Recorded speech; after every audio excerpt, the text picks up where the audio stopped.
নামাজ ইশার পরে পড়বেন কেন? শুধু ঝগড়ার মশলা শুনবেন, সুন্নত শুনবেন না। সুন্নত হলো ইশা বেতেরের নামাজ শেষ সাথে তাহাজ্জুদের সাথে পড়বেন, যদি নামাজ ঘুমানোর আগে পড়বেন।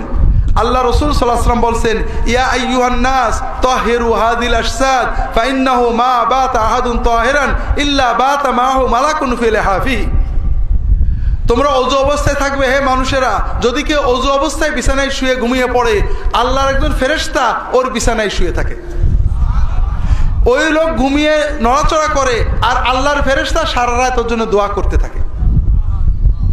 কাজেই ঘুমানোর আগে 10টায় ঘুমান, 11টায় ঘুমান, 12টায় ঘুমান ওযু করবেন, ফ্রেশ হবেন, ব্রাশ করবেন, দাঁত মেসওয়াক করবেন, 2 রাকাত 4 রাকাত কিয়ামুল লাইল পড়বেন। রাসূলুল্লাহ সাল্লাল্লাহু আলাইহি ওয়াসাল্লাম বলছেন, তোমরা বেতেরের নামাজ 3 রাকাত পড়ো না, মাগরিবের মতো পড়ো না, 5 অথবা 7 রাকাত পড়ো। আগে 2 রাকাত 4 রাকাত পড়ো, এরপরে 3 রাকাত পড়ো। এগুলো হলো সুন্নত। আপনি কম খুঁজতেছেন, আল্লাহ নবী কম বলতে বলেননি। প্রথম কথা ইশার পরে না পড়ে ঘুমানোর আগে অথবা রাত্রে শেষ রাত্রে পড়বেন। দ্বিতীয়ত বিতিরের আগে অবশ্যই 2 রাকাত কিয়ামুল লাইল পড়বেন, তাহাজ্জুদের সওয়াব পেয়ে যাবেন। এরপরে বেতেরের নামাজ 3 রাকাত কিভাবে পড়বেন? 3 রাকাত নামাজ 3 ভাবে পড়া যায়।